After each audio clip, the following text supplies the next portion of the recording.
kulanti wacan oo wanaagsan daawadayaal halkan waa janaalkeena udub Somali TV qodobada warkeena aad ku daawo doontaan waxaa ka mid noqon doona wararka ugu dambeeyay ee godka Jilcow iyo xaaladda adag ee Muqdisho ka soo cusboonaatay iyo madaxda dawladda federaalka Soomaaliya oo markaan talaabo adag qaaday waxaan kale oo soo qaadan doonaa saaxiibayaal xiisadda siyaasadeed ee Soomaaliya qaraxa godka Jilcow saameyn intee loo ayuu ku yeeshay ammaanka guud ee caasimadda madaxweyne xasan sheekh maxamuud oo canaantay mahad salaad iyo sidoo kale asad diyaano muxuu ku canaantay xilli wadooyin muhiim ah oo istiraatiiji ah la furay wararka sidoo kale waxaa qayb ka noqon doona dagaalka qayb ka mid ah awdal ka soconaya iyo Cabduqaadir Firiyo ciidan gurmad ah halkaasi u diray wararkaasi warar kale oo xiiso badan ayaa udub Somali TV daawada ku daawo doonta soo dhawaada mar kale daawada haddii aad nagu cusub tahay nagu soo biir gambaleelkan afuro muuqaaladeenna meel dheer noo gaarsii aan ku bilaabo qodobka ugu horeeya ee warkeena wararka ugu dambeeya ee weerarkii al-shabaab ay ku qaadeen xarunta godka Jilcow ayaa sheegay in ciidamada amniga iyo sidoo kale kuwa kale ee dawladda federaalka Soomaaliya ay howlgalo amni xaqiijin ah wali halkaasi ay ka wadaan saacadihii la soo dhaafay dawladda dhexe ayaa eedeymo xooggan loo jeedinayay waxana lagu eedeynayay dawladda federaalka Soomaaliya in ay dhibaato kasta oo jirta halkaasi iyada mas'uuliyadeeda ay qaadan doonto dawladda Soomaaliya ayaa sheegtay inay si buuxda u soo afjareen weerarkii kooxdii al-shabaab ay shalayto ku qaadeen xarunta baarista ee Jilcow ee magaalada Muqdisho halkaas oo ciidamada ammaanku ay ku dileen dhammaan xubnihii kooxda argagixisada ee weerarka soo qaaday war-saxaafadeed rasmi ah oo xukuumaddu soo saartay ayaa lagu sheegay in ciidamada amniga ay si degdeg ah ugu jawaabeen weerarka isla markaana ay toogteen 7 xubnood oo ka tirsan kooxda argagixisada al-shabaab kuwaas oo isku dayay inay galaan xarunta baarista oo hoos timaada hay'adda nabad sugidda iyo sirdoonka qaranka ee NISA ciidamada amniga ayaa ku guuleystay inay muddo kooban gudahood ay ku soo afjaraan weerarkii argagixisada ay qaaday ayna toogteen dhammaanba dhagarqabayaashii weerarka fuliyay ayaa lagu yiri bayaan ay dawladda soo saartay war-saxaafadeedka laguma sheegin khasaaraha ka dhashay weerarka iyo suurtagalnimada waxyeelada soo gaartay ciidamada ammaanka iyo shacabka dawladda ayaa sheegtay in kooxdu weerarka fulisay ee adeegsatay gaari cabdibile ah oo lagu rinjiyay midabka iyo sidoo kale astaanta ciidanka qalabka sida iyagoona sidoo kale xirnaa dariiska u eg kuwa ciidanka amniga taasi oo suurtagelisay in ay si fudud u gudbaan baraha kontaroolada ee caasimadda tani waxay muujinaysaa baahida degdega ah ee loo qabo hubinta iyo xakameynta gaadiidka lagu rinjiyay midabka ciidamada ee gudaha caasimadda ku sugan taasi oo noqotay mid bushaad weyn ee ku noqonaysa amniga dawladdu waxay tilmaantay in weerarkaasi uu daaha ka qaaday dadaalada amni u baahan in si degdeg ah wax looga qabto gaar ahaan ilaalinta gaadiidka iyo sidoo kale hubka ciidamada iyo sidoo kale meelaha ciidamadu ay ku sugan yihiin xaaladaha adag sida looga hortagi doono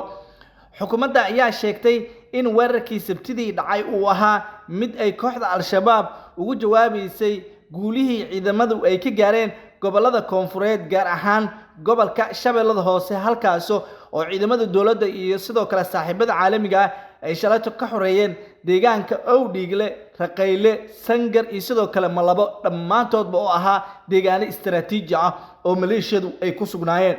weerarka argagixisa ee shalayto galab ayaa waxa ka turjumaya rafashada cadawga iyo argagixisada ay shalayto jabka xoogan lagu geystay gobolka Shabeellada Hoose ayaa lagu yiri bayaanka dawladda sidoo kale dawladda ayaa sheegtay in 24 saac ee la soo dhaafay ay duqeyn culus laga beegsaday deegaanka Jilib Mubarak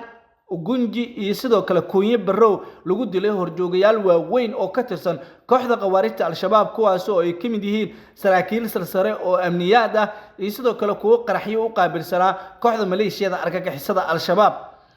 waxaa la xaqiijiyay in ciidamada dawladda Soomaaliya wali ay sii wadi doonaan howlgallada lagu bartilmaameedsanayo shakhsiyaadka ka tirsan maleeshiyada argagixisada al-shabaab dawladdu waxay sheegtay in ay had iyo jeer ay diyaar u tahay inay tallaabo adag ay qaado oo ku aadan xaaladda amni ee magaalada Muqdisho magaalada muqdisho ayaa maalmihii la soo dhaafay waxaa ka jiray jawi degan iyadoo shacabku ay nabad ay ku noolaynayeen laakiin wax waliba wixii isbedelay shalayto markii dhagaxaanta laga qaaday meel muhiim ah dhinaca kale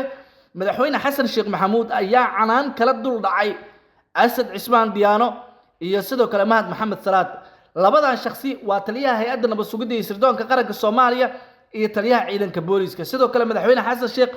waxa uu canaan kala dul dhacay gudoomiyaha gobolka Banaadir ahna duqa magaalada Muqdisho ra'iisul wasaare Xamza Cabdi Barre madaxweyne xasan sheekh ayaa ra'iisul wasaare Xamza Cabdi Barre u sheegay in talaabadii ay shalay ay qaadeen ay tahay mid dhibaato xooggan dhalisay isla markaana dhibaatadaasi ay sabab u tahay in dowladda federaalka Soomaaliya fashil uu soo kala dhaxgalay wararka sidoo kale aan helayna ayaa waxay sheegayaan in madaxweynaha Soomaaliya Mahad Maxamed Salaad uu ku canaantay sida ay ku dhacday in xarunta hay'adda nabad sugidda iyo sirdoonka qaranka Soomaaliya ay dadka qamaamiirta u ah kooxda argagixisada al-shabaab lagu xiro laguna baaro go'aamo adagna laga soo saaro in Maleeshiya tabar daran oo la yiraahdo al-shabaab ay si fudud ay ku galaan oo ciidamo ka tirsan ku hay'adda nabad sugidda iyo sirdoonka qaranka Soomaaliya ay ku dilaan taas oo madaxweynaha Soomaaliya Xasan Sheekh Maxamuud filanwaa ku noqotay madaxweynaha jamhuuriyadda ayaa hore waxa uu sheegay in uusan marnaba u dulqaadan doonin qalalaadka soo laabtay ee mar waliba dhaxdooda ka taaganta ciidanka hay'adda nabad sugidda iyo sirdoonka qaranka Soomaaliya Mahad Salaad ayaa canaantaasi waxay ku noqotay filanwaa maadaama taliyihii hay'adda nabad sugidda iyo sirdoonka qaranka uu isaga uu yahay welina uusan tagin meesha ay wax ka dhaceen isla markaana uu isboojeenayo tanna waxay u noqotay mid hadalhayn badan dhalisay dadka baraha bulshada jooga ayaa si cad u sheegay in Mahad Maxamed Salaad looga baahan yahay in talaabo adag uu qaado maadaama isaga uu yahay shakhsigii mas'uulka ka ahaa taliska hay'adda nabad sugidda iyo sirdoonka qaranka Soomaaliya taliska hay'adda nabad sugidda iyo sirdoonka qaranka Soomaaliya ayaa wali waxay wadaan abaabul aad u xoogan oo lagu baarayo shakhsiyaad ka tirsan maleeshiyaadka argagixisada ah ee al-shabaab tabardarrada haysata dartood ayaa la sheegay in ay hadda ay doonayaan inay ka argutaan ciidamada dowladda federaalka Soomaaliya ee geesiyaasha ah ee had iyo jeer u babacdhigayo waxyaabaha ay mar waliba shacabka Soomaaliyeed ay ku dhibaateynayaan sidoo kale daawadayaal wararka kale ee ka imaanaya waqooyi bari Soomaaliya hadii aan eegnana Cabdiqaadir Axmed oo Cali Firdhiye beesha Samaroon waxa uu sheegay in ay caawin doonaan isla markaana ay dagaalku ay garab ay ka siin doonaan wararka ugu dambeeyay aan helayna ayaa waxay sheegayaan Somaliland in ay jabhadda Oodal State ay dagaal toos ah ay ku qaaday wararka saacadihii ugu dambeeyay aan helnay ayaa waxa uu tilmaamayaa in Samaroon hadda culayskii ugu xooganaa uu hadda haysto dagaalkana waxa hadda ku biiraya ciidamo ka tirsan kuwa maamulka waqooyi bari Soomaaliya Cabdiqaadir Axmed oo Cali Firdhiye ayaana waxa uu sheegay in jabhadda Oodal la yiraahdo sida ugu dhaqsiyaha badan gurmad lagu gaarsiiyo maadaama ciidanka Somaliland ay weerar fara badan ay ku qaadeen wararka ugu dambeeyay sidoo kale waxay sheegayaan daawadayaal weli inuu soconayo dagaalka ciidanka Somaliland goobo muhiim u ahaa oo istiraatiiji ah ayaa laga qabsaday wixii wararaha ku soo kordho dagaalka Somaliland iyo jabhadda Oodal iyo waqooyi bari oo hadda dagaalka ku kabantay waan idin soo gudbin doonaa daawadayaal warkeena intaas ayaan ku soo gabagabeynayna haddii aan nugu cusubtahay nugu soo biir muuqaalkan meel dheer noo gaarsii gambaleelka la furo subscribe na dhaho channelka waa maasantihiin nabadgelyo